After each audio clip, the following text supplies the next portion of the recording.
kebahagiaan itu nggak cuma ketika kita menerima yang terbaik dari orang lain, tetapi di saat kita berusaha memberikan yang terbaik dan orang itu bersyukur. Itu face-nya, mukanya, ekspresinya itu balik ke kita loh bahagianya.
Halo guys, salam kenal. Nama saya Riko Nikodemus. Saya tinggal di Sentul, umur 40 tahun. Latar belakang saya temennya Bro Chandra, temen SMA. Temen nakal-nakalnya juga sih. Iya ya.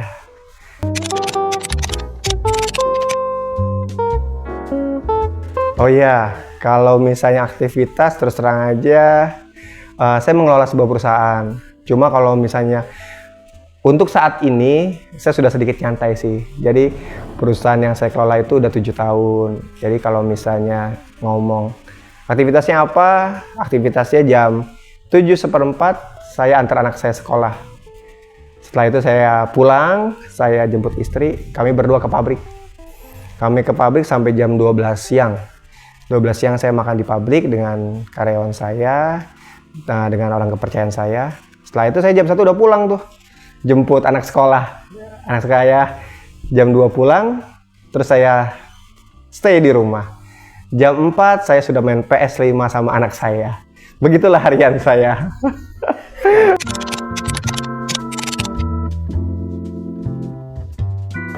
Kalau misalnya saat sih karyawan itu 41 sih.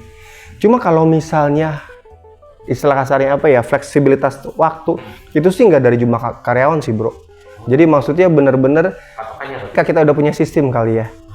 Jadi kalau di tahun pertama, kedua, ketiga itu saya bisa pulang jam 6 sore, jam 7 saya mandi, jam 8 saya udah ke pabrik lagi tuh. Sampai setengah 11 malam gitu. Ya masa-masa inilah, masa-masa padang gurun ya.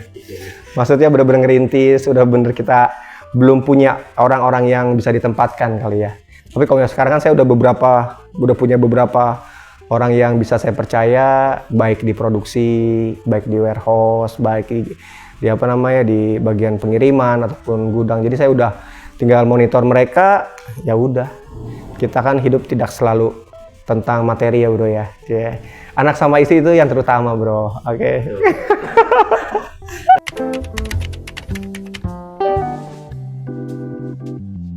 Jadi 2017 tuh saya mulai tuh dengan 7 orang aja. 7 orang itu tuh luar biasa ya. Pertama kali saya punya marketing 1 orang, tapi bener-bener yang purchasingnya saya nyales juga, pajak saya belajar juga, bikin apa tuh zamannya NPWP lah, rekening giro saya juga gitu. Jadi bener-bener tuh dengan 7 orang itu saya sendirian di kantor, terus teman-teman saya itu di produksi gitu ya. Dan saya bener-bener sih memang punya prinsip dulu, walaupun saya bisa ngerekrut orang, saya harus tahu dulu gitu.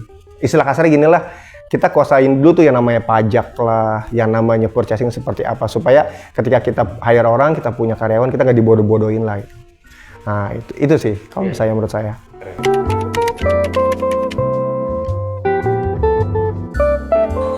Oke, singkat aja ya bro ya, soalnya waktu kita tidak terbatas ya. Jadi singkat cerita, saya 8 tahun kerja di perusahaan swasta. Lalu titik balik saya itu ketika 2015 saya keluar kerja. Saya keluar kerja benar-benar tuh orientasinya udah saya pengen usaha. Kenapa? Karena saya pengen punya banyak waktu dengan keluarga gitu. Lalu saya kerja lumayan dari Cibinong itu saya bolak-balik naik motor itu ke Pecenongan, Jakarta Pusat. Itu dia. Jadi ya yang dibilang, nah nanti tua di jalan, nah itu saya tuh dulu tuh. Naik motor, pergi jam 8:30, pulang nyampe 8:30, jam 9 itu. Apa ya cut off gitu kan. Nah, terus singkat cerita 2016 itu saya titik terendah lah dalam hidup saya. Saya usaha beberapa, ada showroom mobil bekas, ada karoseri bus. Cuma ya hasilnya tuh ya dibohongin orang.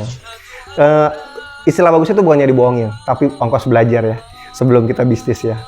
Nah cuma kalau misalnya teman-teman mau bisnis ya ongkos belajarnya jangan mahal-mahal ya. Kalau saya lumayan mahal dulu soalnya ya. Nah iya, setelah itu setelah saya showroom mobil dan juga karoseri bus, saya impor barang dari Cina. Saya belajar sendiri. Saya nggak ada tuh yang namanya saya kursus cara impor gimana, enggak tuh. Saya bener-bener chatting 1688.com, saya chatting sama manajer di sananya gitu. Saya beberapa kali saya pakai forwarder gitu.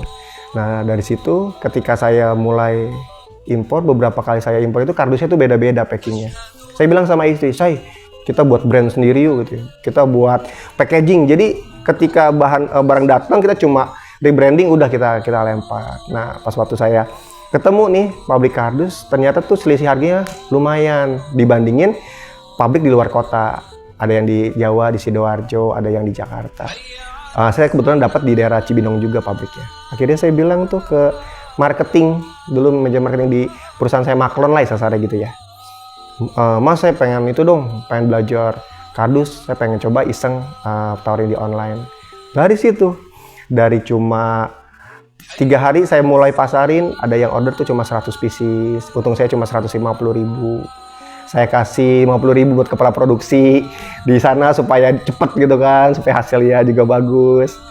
Nah, jalan 3 minggu itu ada distributor frozen food buat Hero dulu. Sampai sekarang dia masih order ke saya. Nah, dia butuh itu, dia panggil saya meeting, saya ke daerah Depok. Lalu dia ownernya itu minta punya kebutuhan tuh 10.000 pieces per bulan. Di situ otak saya mikir, wih, gue jadi mediator aja, dia calo aja lumayan gitu. Gimana gue punya pabrik sendiri. Nah, disitulah saya belajar. Saya tanya tuh ke marketing yang di tempat saya Maklon ya, Mas, kau punya pabrik tuh perlu mesin apa? Oh, cukup 3 mesin ini, translator, slotter, stitching. Lalu bersyukurnya di situ ada kepala produksi udah 18 tahun kerja di situ. Tapi di sana tuh gajinya tuh biasa lah ya, maksudnya namanya bisnis kan mungkin turun naik, tapi suka terlambat gaji produksinya. Nah kebetulan waktu itu kepala produksinya nggak gajian di tanggal 1, lalu dia masuk ke ruangan marketing, di situ ada saya, terus dia bilang gini, Koko, kalau Koko buka pabrik saya ikut ya. Wah gitu. Dan setelah dia bilang gitu, saya bilang gitu ya langsung spontan, ya nanti dulu Mas, saya ya cari marketnya dulu. Terus marketing yang saya suka order ke dia gitu, dia bilang, kok kamu mau buka pabrik gitu? Nanti kalau misalnya marketnya udah bagus. Terus dia bilang gini, bahan baku di sini suka lama. Kalau misalnya kamu buka pabrik, saya support PO ya tuh dia. Saya suka diomelin sama konsumen saya gitu. Nah jadi setelah itu istri berpikir, oh iya ya, kalau misalnya udah jalan Tuhan tuh pintu tuh dibukain satu-satu. Saya sih punya prinsip begini, teman-teman share aja ya. Kalau misalnya Tuhan buka jalan, itu nggak ada yang bisa ngalangin, nggak ada yang bisa nutup.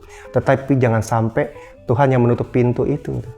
Kalau Tuhan yang nutup jalan kita, siapa yang mau bukain kan? Enggak. Nah, jadi prinsip saya dalam usaha, jangan macam-macam deh sama Tuhan. Jadi dari awal, saya share juga dia Bro Chandra ya. Dari karyawan saya 7 orang, 9 orang, 15 sampai 25. Sampai sekarang 41, itu selama 6 tahun semua karyawan saya tuh cowok. Saya paling istri saya nggak nyuruh ya, Pap awas ya, kamu mau punya karyawan cewek, enggak gitu, nggak ngelarang. Tapi saya pikir gini, udahlah ya, cukup wanita satu di rumah gitu kan. Kalau misalnya saya harus rekrut admin cewek, belum istilah kasar ya, konflik di perusahaan, atau dia juga kalau misalnya dia lagi gamut ya kan, lagi datang tamu di tiap bulannya kan, aduh pusing gitu ya, istri aja kita pusing, ngapain juga mikirin cewek lain kan gitu kan. Iya bro, jadi dulu saya dicengin sama teman-teman saya, kok ini perusahaan gimana sih, kok kayak perusahaan syariah, cowok semua tuh. Tapi ya emang itu sih maksud gue, ya gimana ya, emang gue tuh nggak mau aneh-aneh dah. Soalnya ketika saya buka usaha ini, saya bilang ke istri begini, ini kita beda ya, waktu koko kerja, itu tuh gaji tuh udah pasti tiap bulan. Tapi ketika kita usaha itu gimana Tuhan yang berkatin kita loh. Kalau misalnya kita sebagai pria, sebagai pemimpin atau apa suatu proyek, kitanya aneh-aneh terus Tuhan tutup, nyusahin banyak orang loh. Kita bisa jadi berkat buat banyak orang, buat karyawan kita, tapi kita juga bisa menutup berkat mereka melalui tindakan kita yang nggak benar itu.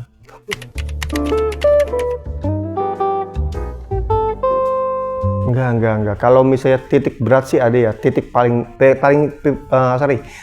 berat itu saya di 2019 sih, Chan. Jadi 2017 saya jalan, 2018 itu jalan enak, jalan smooth gitu ya. Tapi di 2019 itu ya biasalah bisnis mah kalau nggak utang, modal gitu kan. Nah tapi di 2019 itu saya lumayan terpukul tuh. Jadi ada satu konsumen besar saya itu yang uangnya mandek lah, tagihannya mandek. Itu hampir sekitar se-M kali ya, se-M kurang gitu kan. Nah cuma saya belajar merubah paradigma saya. Dulu pas waktu usaha saya sebelumnya tuh yang Car Service saya ditipu juga kan. Jumlahnya lebih kecil daripada yang di tahun 2019 saya alamin waktu invoice saya macet. Tapi saya punya respon yang beda gitu. Responnya beda gimana? Ketika 2016 saya ditipu, saya nggak bisa tidur. Tiap malam saya main gitar, Tuhan balikin duit Riko Tuhan. Kagak dibalikin sampai sekarang, beneran. Saya ngerasain jam 2 malam, bangun pipis, itu sampai pagi nggak bisa tidur lagi. Saya cuma mikir, ini Tuhan gimana Tuhan gitu ya. Saya punya anak satu, saya punya istri, saya nggak kerja gitu ya. Ini keluarga mau dibawa kemana gitu. Tapi di 2019 setelah saya punya cara pandang yang baru nih. Cara pandangnya baru apa sih? Ini loh bro. Saya saat ini tuh merasa gini. Saya itu cuma mengelola perusahaan ini. Yang punya perusahaan itu tuh Tuhan gitu. Bosnya itu dia gitu. Saya cuma mengelola. Ketika konsep saya berpikir seperti itu enak banget. Kenapa? Ketika untung saya nggak sombong. Toh yang untungnya Tuhan gitu kan. Tapi ketika kita rugi, ada masalah, Tuhan pasti tanggung jawab. Karena itu punyanya Tuhan. Jadi kita nggak stres bro. Gitu. Jadi ketika saya uang saya macet, info saya macet gitu ya, saya masih bisa enjoy. Sampai marketing saya tuh sampai makan siang gitu ya, kita naik motor berdua gitu kan, cari warung nasi atau apa tuh dia pengen nyeplak, kok lu gila lu kok ya. Duit lu nyangkut sekian ratus juta tapi lu masih bisa cengenges gitu ya. Saya cuma enteng. Ya kan pabriknya punya Tuhan, bro. Nanti Tuhan tanggung jawab tuh, serius, bro. Dan itu maksudnya bener-bener nggak ada rasa khawatir atau apa gitu. Tapi bener Tuhan bukain jalan tepat waktu, akhirnya dicicil bulan November 100 juta, terus dicicil sampai baru selesai itu 2022 atau 2020. 2023 baru selesai. Sekian lama itu saya udah pikir itu duit hilang gitu ya. Tapi Tuhan kembalikan sih. Walaupun butuh waktu yang lama. Itu ya bro ya, kalau misalnya usaha jangan merasa milikin. Semuanya itu kita udah punya Tuhan dan kita cuma mengelola doang gitu. Itu sih bro.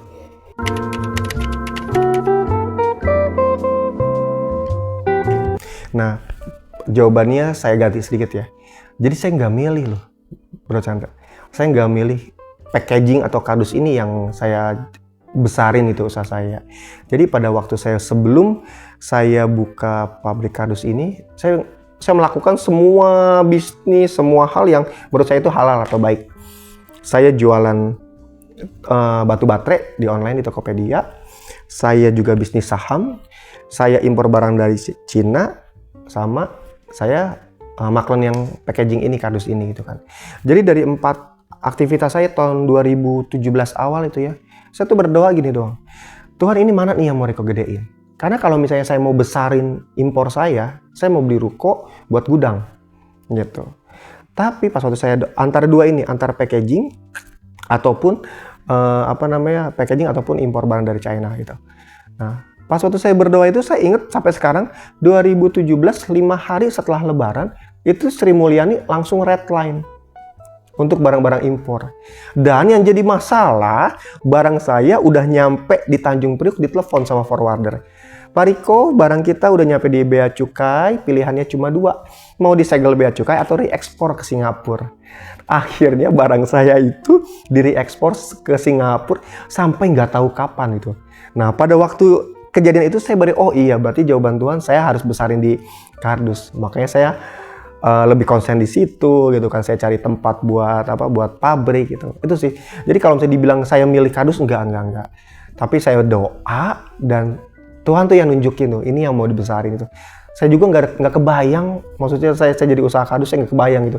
Saya lebih masuk akal, logika saya tuh saya buka showroom sebetulnya sih. Cuma ya itulah maksudnya, kalau misalnya Tuhan yang ini ya, Tuhan yang punya pengen ya kita ikut aja lah, nurut aja sih.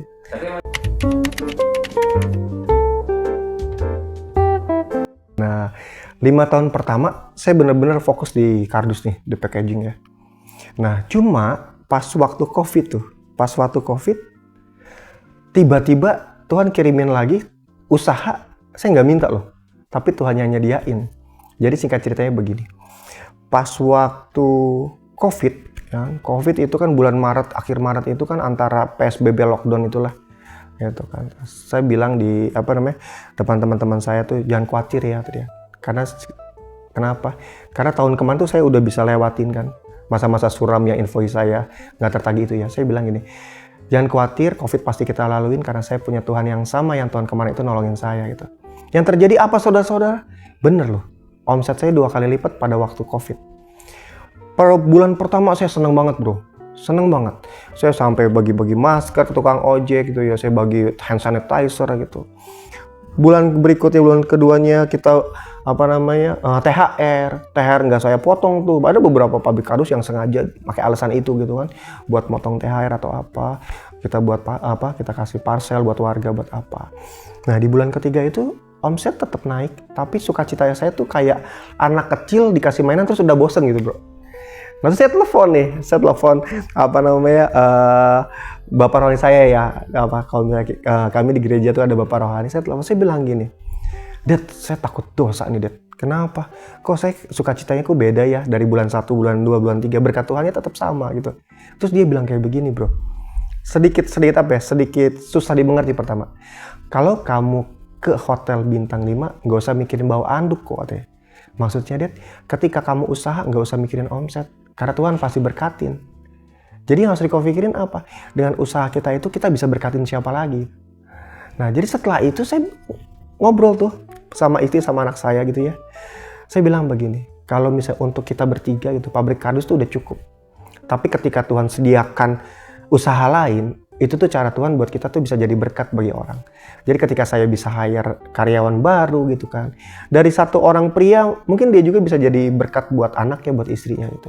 Tiba-tiba ada satu konsumen kardus saya ya, saya nggak usah sebutin itu ya. Tiba-tiba dia dari yang online, dia mau buka toko offline-nya itu. Dia telepon saya, dia bilang gini, Mas Riko, punya nggak teman kontraktor atau interior, kata dia gitu. Saya langsung iya aja kan ya namanya itu. Oh iya Pak, saya punya Pak. Memang saya ada beberapa kan. Terus dia bilang, tapi yang enak ya kayak Mas Riko ya. Dia, oh iya Pak itu. Saya langsung hubungin teman saya bilang gini, Mas, saya bukannya nggak mau terima fee doang ya, tapi saya mau ikut di dalamnya. Kenapa? Karena ini menyangkut usaha saya di kardus. Kalau servis yang kontraktor interior ini jelek, takutnya berpengaruh dengan bisnis saya di kardus. Oh iya nggak apa-apa. Jadi kita akhirnya join bertiga sampai saat ini. Dan bersyukurnya itu dari 2021 2022 ya, kita udah ngerjain tuh 12 toko offline-nya dia tuh. Salah satu ownernya itu yang punya tiket.com sama Indodex gitu.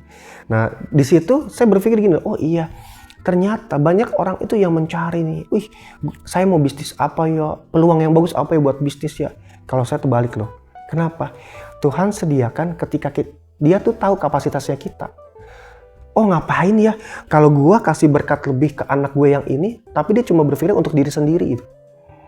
Cuma kenapa lu bro mau buka bisnis baru? Iya gue pengen ganti Alphard, gue pengen beli rumah baru gitu.